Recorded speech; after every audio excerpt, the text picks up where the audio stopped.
नमस्कार. मी इंजिनियर शेतकरी केदार पवार. मी आज मलबेरी म्हणजे तुती किंवा तुती चं एक झाड इथं लावलेलं आहे. पहिल्यांदा मी तिथं लावणार होतो हेडरच्या त्या बाजूला, तुम्ही बघू शकता.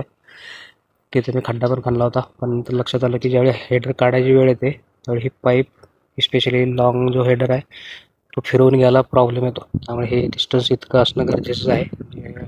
24 फुटाच्या जवळपास असत या शेवग्यापासून या शेवग्यापर्यंत. ते पाईप तेवढीच फ्लेक्झिबल, मी तिथं लावलं नाही, ते मी इथं लावलं. आणि त्यामध्ये अजून एक ॲडव्हान्टेज हा झाला की इकडून पाटाचं पाणी येतं इकडच्या शेताला. तर इथं पाटाचं पाणी कायम इथं वाहत असणार, त्यामुळे ह्याला वेगळं पाण्याचं नियोजन करायची काही गरज नाही.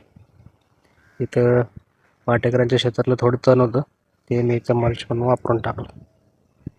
हे ब्लॅकबेरीचं रोप देखील मी आज ट्रान्सप्लांट केलं तुतीबरोबर.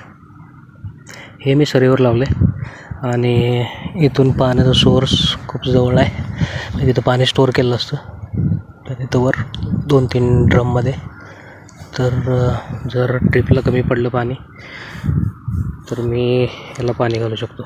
तसंच हे शेजारी इथं बेलीफ म्हणजे तमालपत्री आहे आणि त्याच्या पुढं त्या तिथं ते ऑल स्पाईसचं रोप आहे, ज्यांना मी पाणी इझिली घालू शकतो इथं जास्त एफर्ट्स न घेता.